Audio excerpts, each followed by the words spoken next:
Adora Nwankwo didn't believe she was special, just principled. At 19, she walked softly, smiled politely, and minded her business until business minded her. A Seventh-day Adventist Christian from Enugu, Adora had been raised with simplicity, modesty, and a quiet reverence for God. When she gained admission into the University of Ilorin to study nutrition and dietetics, her parents were proud but wary. Ilorin in Kwara State was far from the comfort of their home, culturally different and religiously diverse. But Adora embraced the challenge. She chose to stay in a modest student lodge off campus, seeking peace and affordability. That peace shattered the moment she met her next-door neighbor.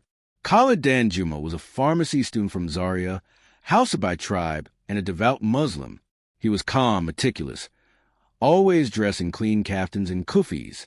5 times a day, his prayers filled the air through the thin lodge walls. Adora never complained, until the day he made a passing comment. "You Christians worship a prophet as God," he said casually, seeing her Bible. "That's confusing." She looked up, startled. "Excuse me?" He meant no harm, but the spark was lit. That one comment turned into a fiery conversation on the divinity of Christ, monotheism, and the mystery of God. It was spirited, respectful, but charged. Neither backed down. What started as a disagreement turned into curiosity.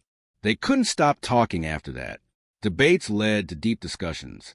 And then something neither expected: understanding. Khalid began to observe things he hadn't associated with Christians. Adora didn't eat pork. She dressed modestly. She fasted. She didn't go to church on Sunday, but Saturday, the Sabbath. "What kind of Christian are you?" he asked one day. "Seventh-day Adventist," she smiled. He raised a brow. "I've never heard of that." "It's okay. We're few, but we try to follow the Bible carefully, not traditions." Her discipline intrigued him. He started asking questions, not to argue, but to learn. She lent him her Bible, highlighted verses about Christ's nature, his words about himself, his death, resurrection, and promises. He began to wonder, had he misunderstood Christianity all his life? She also read parts of the Quran to understand him better. It wasn't a competition.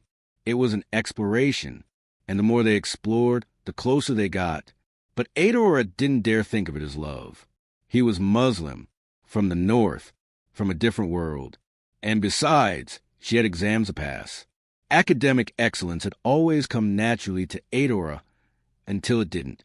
Her mother's health deteriorated, and the medical bills drained the family savings. Her siblings began to depend on her for emotional support. The scholarship she'd applied for was denied.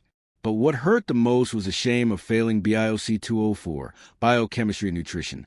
She stared at the result portal, unable to breathe. She'd never failed before.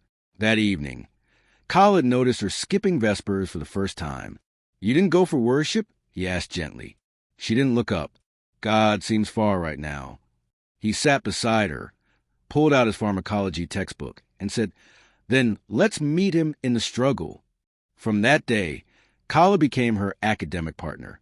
He stayed up late helping her solve biochemical pathways, creating acronyms from memory, and praying quietly before they studied. Adora laughed one night. "Do Muslims pray before studying too?"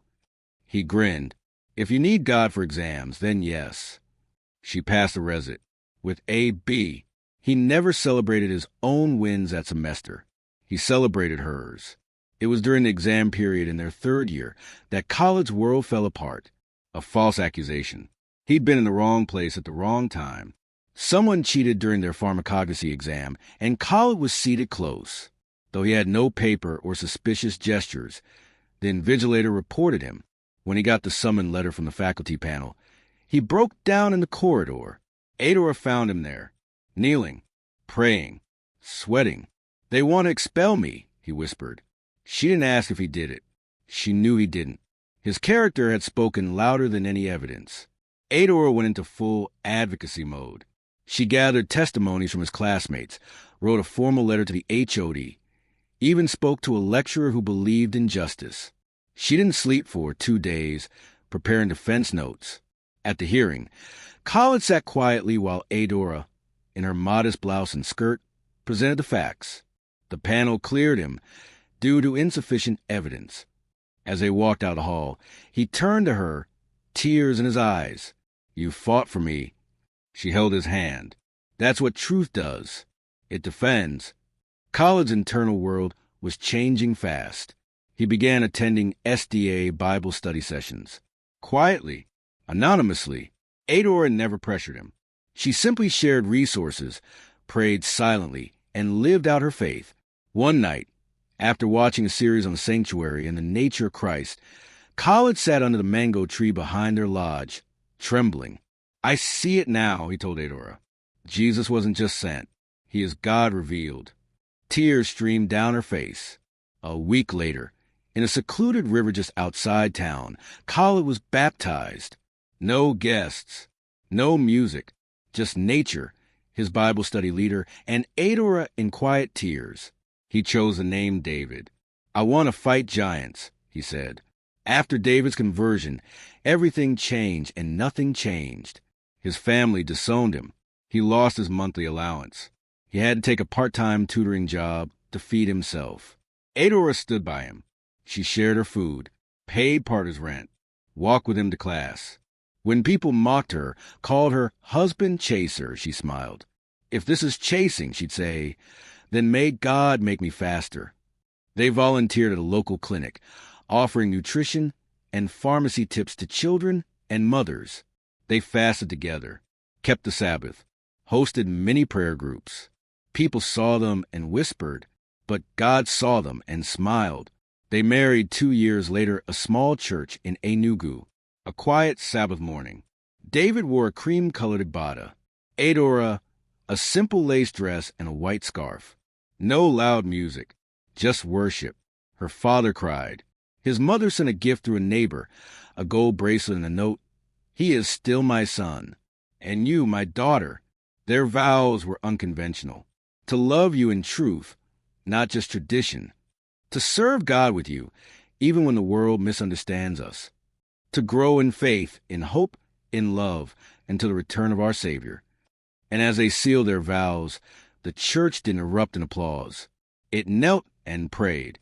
Today, Pastor David Danjuma and Dr. Adora Danjuma run Truth and Light Initiative in Abuja. They help young people discover faith through honest questions and deep study.